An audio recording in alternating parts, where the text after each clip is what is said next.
Sign it. Victor Grady pushed the termination letter across the conference table until it stopped in front of me. I think we've all wasted enough time. No one said a word.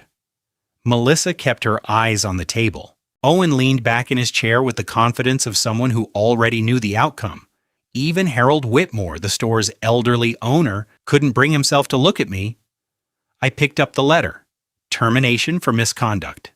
The words almost made me laugh. 3 months earlier, I had walked into Whitmore Market believing honesty and hard work could save a struggling business. Now the same people stealing from that business had convinced everyone I was the problem. Victor slid a pen toward me. Just sign it and leave. My fingers wrapped around the pen.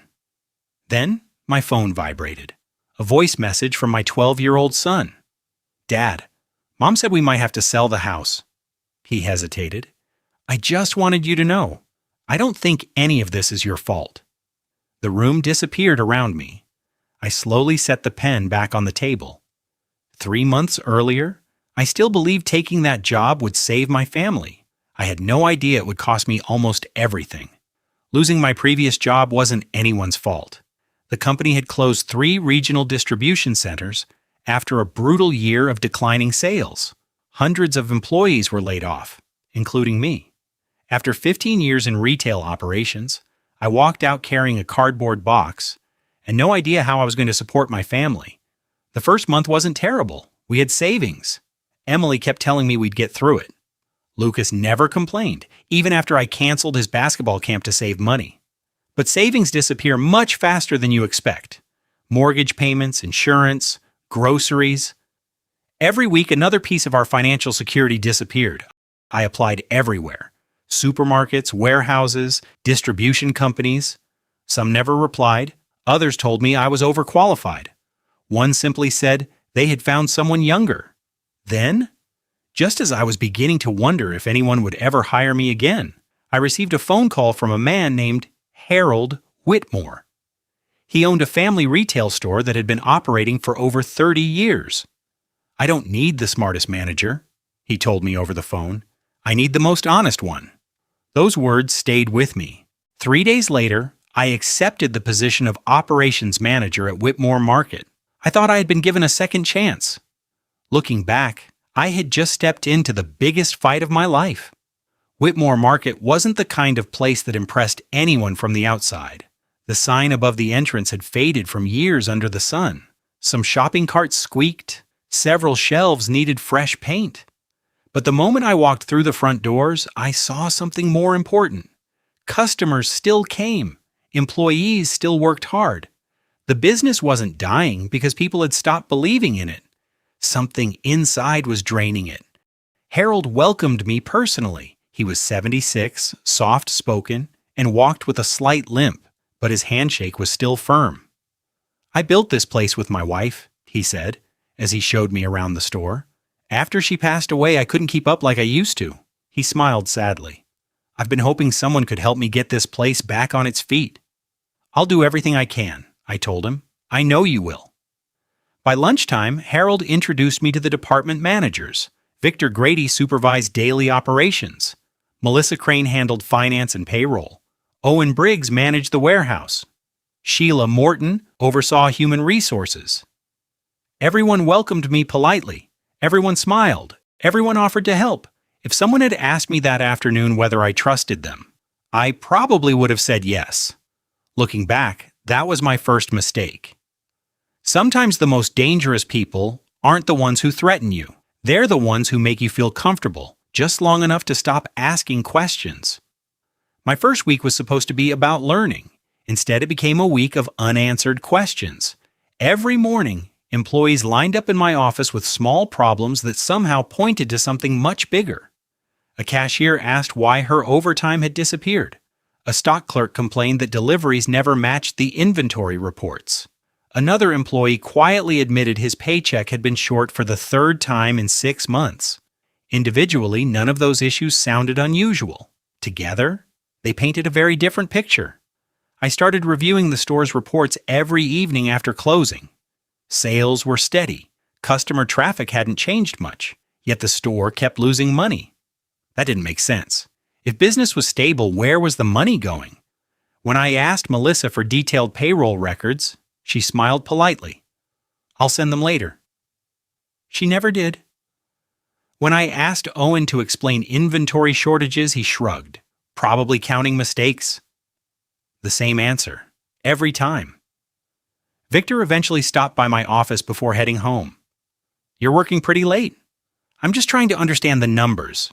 He smiled. My advice? He rested one hand on my desk. Don't dig too deep. I looked up. Why not? Because every store has problems. He gave my shoulder a friendly pat before walking away. Sometimes it's better not to create new ones. I watched him leave. That wasn't advice. It was a warning. The warning stayed with me. Not because Victor had threatened me, because he assumed I'd stop asking questions. I didn't. The next morning, I compared inventory reports with receiving records from the warehouse. Within 20 minutes, I found my first inconsistency. A shipment of 12 televisions had been marked as delivered. Only 8 had ever reached the sales floor. 4 units had simply disappeared. When I asked Owen about it, he barely looked at the paperwork. Probably damaged. Where's the damage report? We must have misplaced it. Insurance claim? I'll have to check. His answers came too quickly. None of them actually answered my questions. That afternoon, I reviewed payroll. 3 employees had worked overtime during a weekend promotion.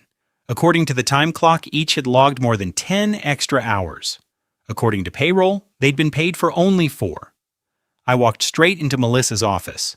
I think there's been a mistake. She glanced at the report for less than a second. I'll look into it.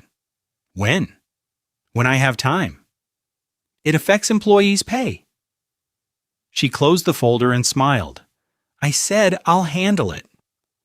As I walked back to my office, I realized something. Every department had a different problem, but every department gave me the same answer. Don't ask questions. That afternoon, I opened a notebook and wrote 4 names on the first page. Victor, Melissa, Owen, Sheila. At the time, I thought I was investigating separate problems. I had no idea I was actually looking at pieces of the same puzzle. I didn't accuse anyone. Not yet. Instead, I started listening. Employees spoke more freely when they thought nobody important was around. I ate lunch in the break room instead of Harold's office. I helped unload trucks. I stocked shelves when the evening shift fell behind. Little by little, people stopped seeing me as the new manager. One afternoon, a cashier named Rachel quietly approached me. Can I ask you something? Of course. Are you really trying to fix payroll? I am. She looked over both shoulders before lowering her voice. My husband works construction. When my paycheck comes up short, we skip bills. I didn't know what to say. She forced a smile. Just, don't tell anyone I talked to you. Before I could answer, she hurried back to her register. That conversation stayed with me all day. The missing money wasn't just numbers on a spreadsheet. It was groceries, medicine, rent, people's lives. That evening I met Harold before closing. He looked exhausted. How's your first month? I think your employees deserve better. He smiled sadly. So do I. I placed 2 reports on his desk. Inventory doesn't match. Payroll doesn't match either. Harold frowned. Could it really be that serious? I don't know yet, but I'm going to find out. He looked at me for several seconds before nodding. Do whatever you need. It was the first time someone had openly stood behind me. Unfortunately, it wouldn't stay that way for long. The next few days proved one thing. Someone knew exactly what I was doing. Reports I requested suddenly went missing. Meetings were changed without anyone telling me. Purchase orders arrived on my desk with numbers that didn't match the originals.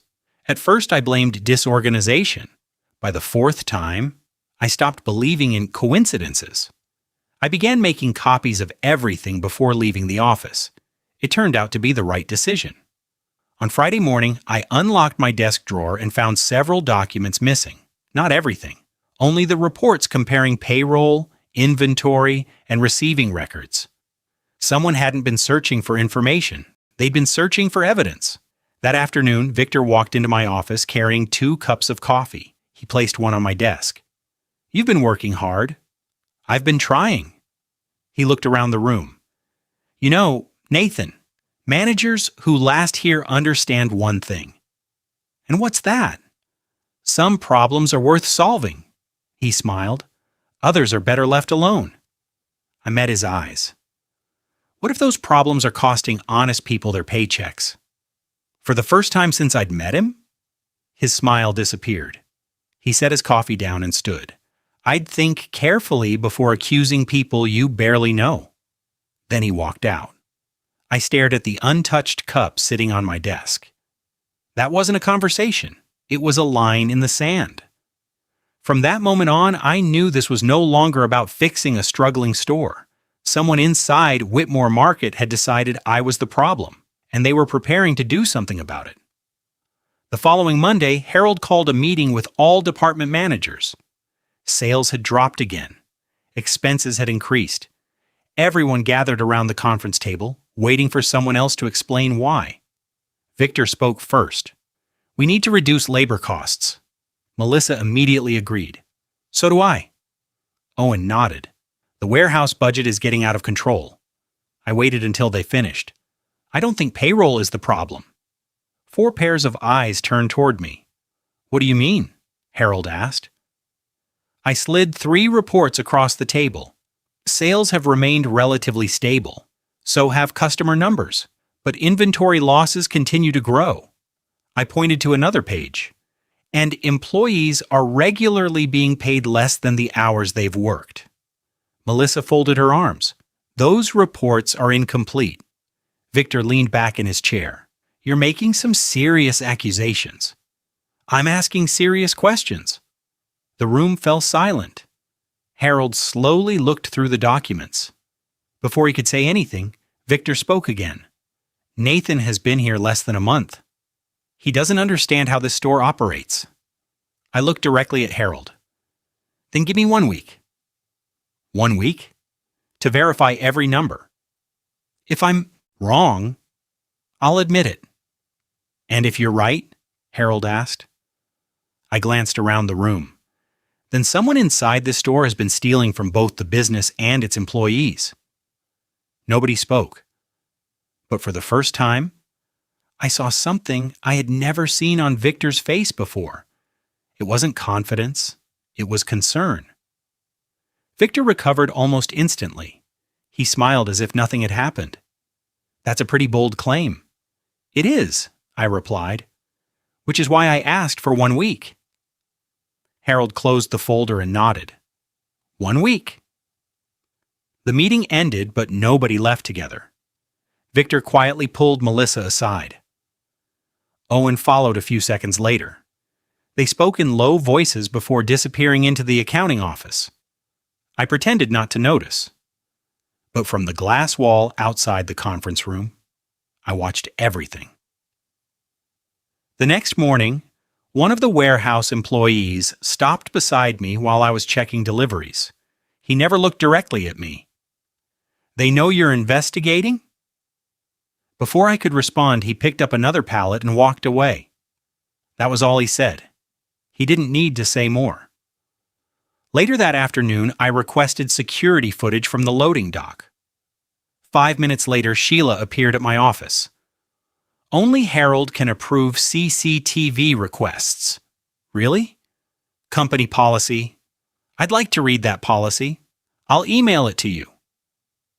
She never did. Instead, my request came back with 1 sentence. "Request denied." That wasn't normal. Security footage existed to protect the business. So why was everyone so desperate to keep me away from it? That evening, after almost everyone had gone home, I walked past the accounting office. The lights were still on. Inside, Victor, Melissa, Owen, and Sheila sat around the same desk. Stacks of documents covered the table. The moment Victor noticed me through the glass, he stood up and closed the blinds. My pulse quickened. I wasn't chasing separate problems anymore. I was chasing a team. And for the first time, I realized they had already started working together against me. The attack started 2 days later. 3 employees who had spoken to me privately were suddenly written up for minor policy violations. One was sent home for being 6 minutes late. Another lost an entire weekend shift. Rachel, the cashier who had told me about her missing overtime, was transferred to the least desirable register in the store. None of it violated company policy. But together, the message was clear. Talk to Nathan. Pay the price. By Wednesday, the rumors reached Harold. Several employees had complained that I was creating tension inside the store. Others claimed I was threatening to fire longtime staff. Neither accusation was true. I hadn't threatened anyone. In fact, I didn't even have the authority.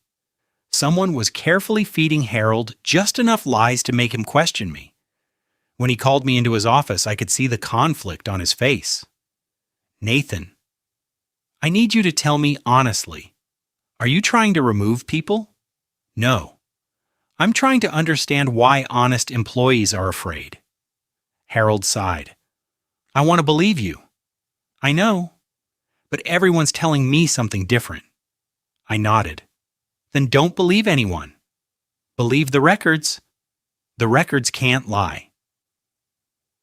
That afternoon, I finally caught my first break. While reviewing receiving logs, I noticed one shipment listed twice under 2 different invoice numbers. Same delivery date, same supplier, same truck, but 2 completely different inventory totals. It wasn't a mistake. Someone had duplicated the paperwork after the shipment arrived? I immediately compared it with the warehouse inventory. 6 high-end televisions had disappeared. The exact 6 televisions Owen couldn't explain during my first week. For the first time, I wasn't relying on suspicions anymore. I had found the thread that could unravel the entire operation. I just needed to pull it without letting them know I'd found it. I didn't tell Harold about the duplicate invoices. Not yet. If I was right, the people behind this would destroy the evidence the moment they realized I was getting close. So I kept digging. That Friday evening after the store closed, I finally received access to several archived inventory files that had been sitting untouched for months. I wasn't looking for another missing shipment. I was looking for a pattern. Within an hour, I found one. Every unexplained inventory loss had one thing in common. The paperwork always passed through the same 4 departments: operations, finance, warehouse, human resources, Victor, Melissa, Owen, Sheila. Separately, each signature looked ordinary. Together, they formed a chain. No single person could have done this alone. It had been happening for years. I copied every document onto a flash drive and slipped it into my jacket pocket. For the first time since joining Whitmore Market, I felt like I finally had something worth protecting. As I switched off the lights in my office, my phone buzzed. It was Emily. Are you coming home? I'll leave in a few minutes. She hesitated. We need to talk. Her voice sounded different, quieter, more distant. My stomach tightened. I'll be there soon. As I walked toward the parking lot, I looked back at the dark store one last time. Inside that building, I had just uncovered the biggest breakthrough of my investigation. What I didn't know was that by the time I got home, my personal life was about to begin falling apart too. Emily was waiting in the kitchen when I got home. Lucas had already gone to bed. The unpaid bills were spread across the table between us. She didn't look angry. She looked exhausted. You're never home anymore, she said quietly. I'm trying to save my job. I know. And I'm trying to save this family. Her words caught me off guard. I sat across from her. I thought that's what I was doing. So did I. Silence filled the room. Finally, she pushed a bank statement toward me. Our savings are almost gone. I stared at the number. It was worse than I'd imagined. If something doesn't change soon, she couldn't finish the sentence. She didn't have to. We both knew what came next. The house.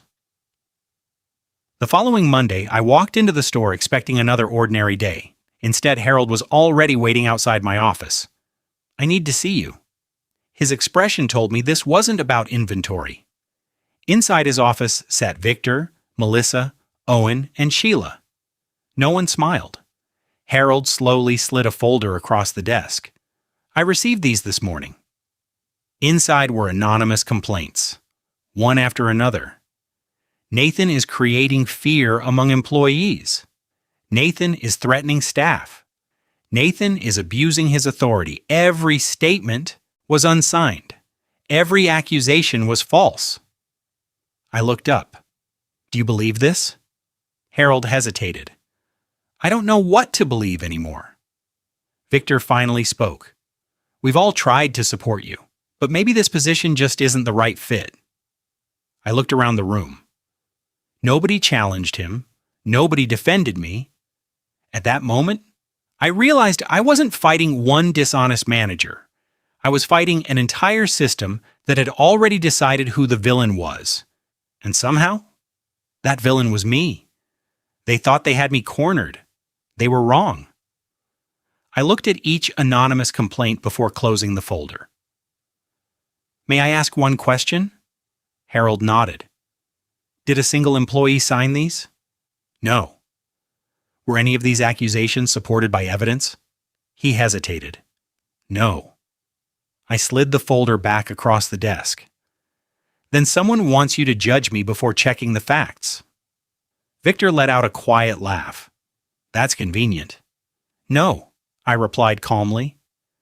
Convenient would have been keeping my mouth shut and pretending nothing was wrong. The room fell silent. I turned back to Harold. "You asked me to help save this store. I've spent the last month trying to understand why it's losing money. I think I have the answer." Victor folded his arms. "Here we go." I ignored him. "I just need one more week." Harold frowned. "You already had 1 week."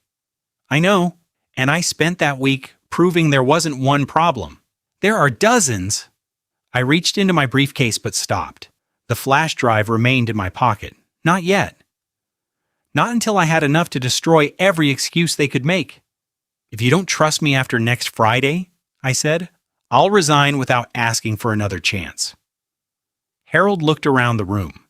Every department manager wanted him to say no. Instead, he slowly nodded. "One last week."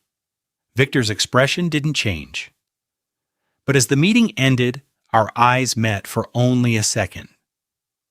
For the first time, he wasn't looking at me like a man who had already won. He was looking at me like a man trying to figure out how much I actually knew. That Friday never came. Everything fell apart on Wednesday. I walked into my office and immediately knew something was wrong.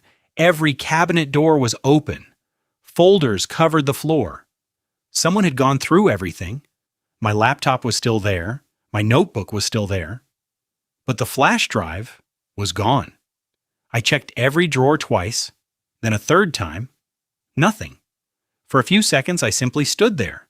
Months of records, payroll comparisons, inventory reports, purchase orders, the strongest evidence I'd collected, and we had disappeared overnight. A knock interrupted my thoughts. "Harold wants to see you." It was Sheila.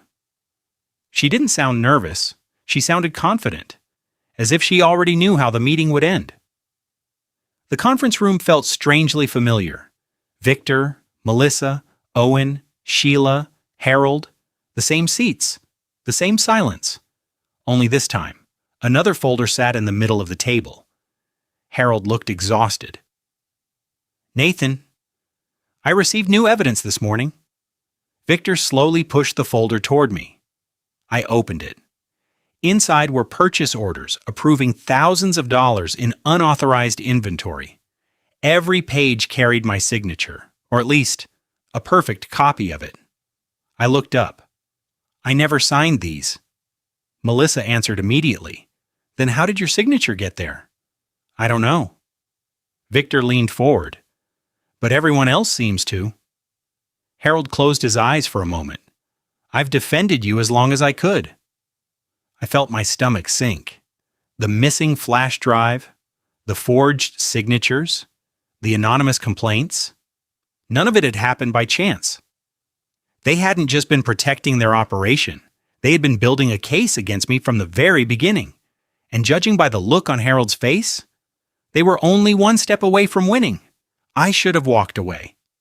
Every logical part of my mind told me to sign whatever they put in front of me, protect what was left of my family, and leave Whitmore Market behind. Instead, I asked Harold one question. Before you decide, will you give me 10 minutes? Victor laughed. What for? To tell another story? I ignored him. I was looking only at Harold. After a long pause, he nodded. 10 minutes. No more. I took a slow breath. Then don't look at those invoices. Look at the receiving records. Harold frowned. What? The inventory numbers. The serial numbers. They don't match. Melissa immediately interrupted. That's irrelevant. No, I said calmly. It's the only thing that's relevant. I pulled a folded report from my briefcase. Not the stolen flash drive. A printed inventory audit I'd left at home the night before. The only copy they hadn't found. I opened it on the table. 3 months. 22 missing shipments. 48 missing high-value items. I pointed to another column. Every missing shipment passed through the same 4 departments.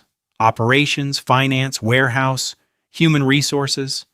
The room fell silent. Harold slowly looked from one name to the next. Then he looked at Victor. Victor didn't speak. For the first time since I'd met him, he didn't have an answer ready. I knew right then the game had finally changed. Victor finally leaned forward. Those reports prove nothing. They prove enough, I replied. I turned another page. The serial numbers on these televisions were recorded when they arrived. I slid a second document beside it. And here are the insurance claims filed weeks later. Harold compared both pages. His eyebrows slowly pulled together. The serial numbers are different. Exactly, I nodded. The products reported as stolen were never the products that arrived. For the first time, Melissa looked genuinely nervous. She reached for the reports. They could be clerical errors. 22 times, I asked. No. 22 separate clerical errors involving the same departments? No one answered. The silence spoke louder than any confession. Harold slowly looked toward Owen. Can you explain this? Owen swallowed. I'd have to check the warehouse records. You've had 3 months to check them, I said. You told me every missing shipment was a counting mistake. Another silence. Victor finally pushed his chair back. This is ridiculous. We're wasting time arguing over paperwork while the store is losing money. I looked directly at him. No, Victor. The store is losing money because of the paperwork. That sentence landed harder than I expected. Harold stood up. No one leaves. His voice was louder than I'd heard since the day we met.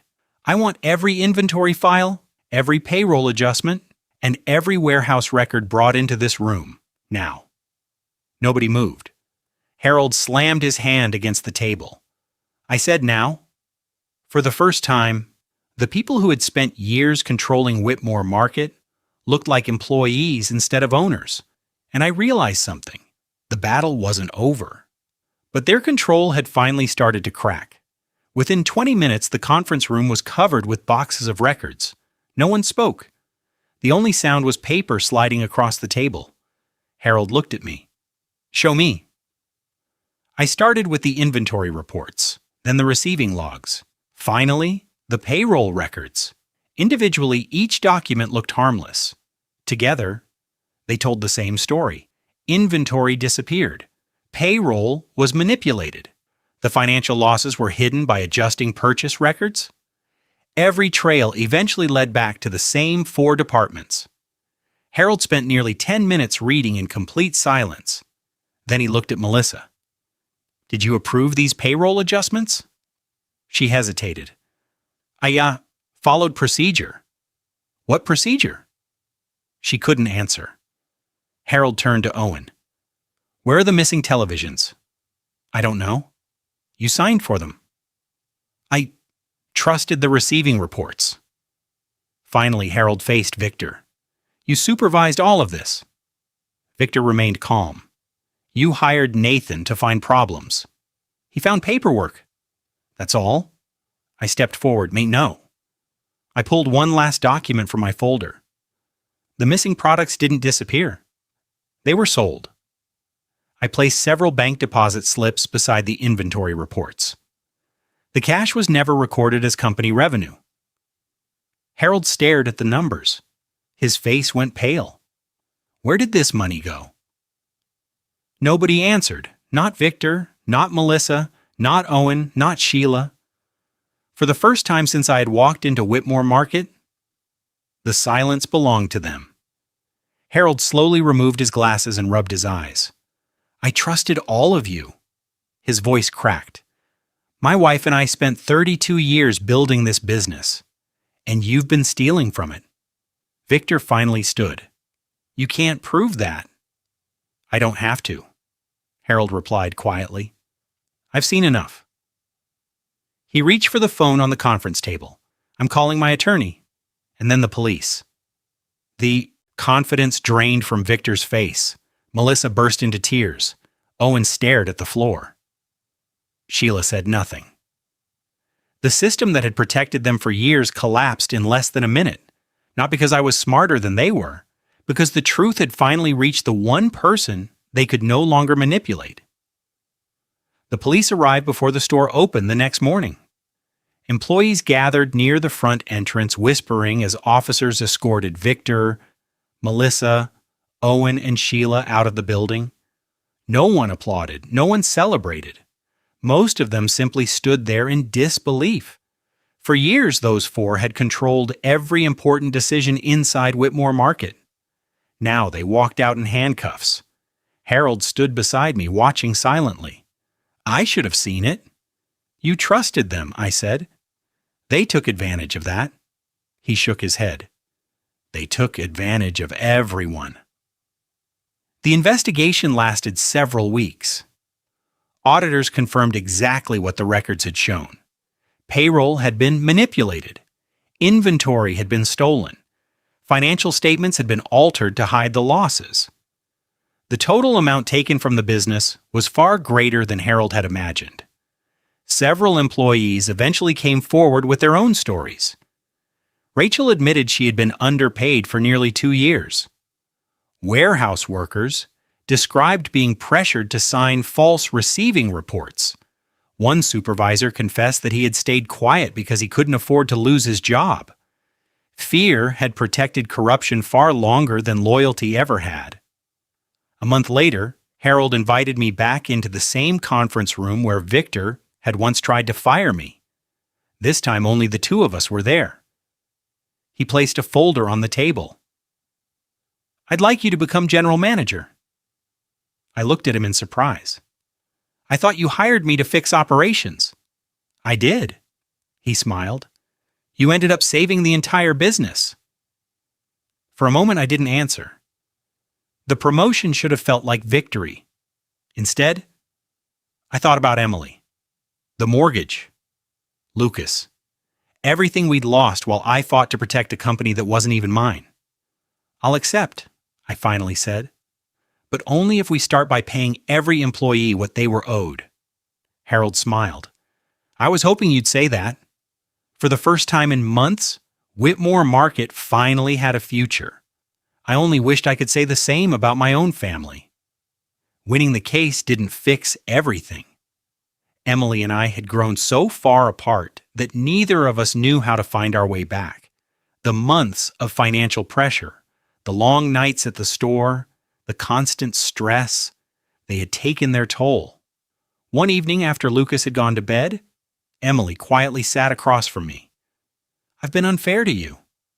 I looked at her. She was crying. I stopped believing things would get better.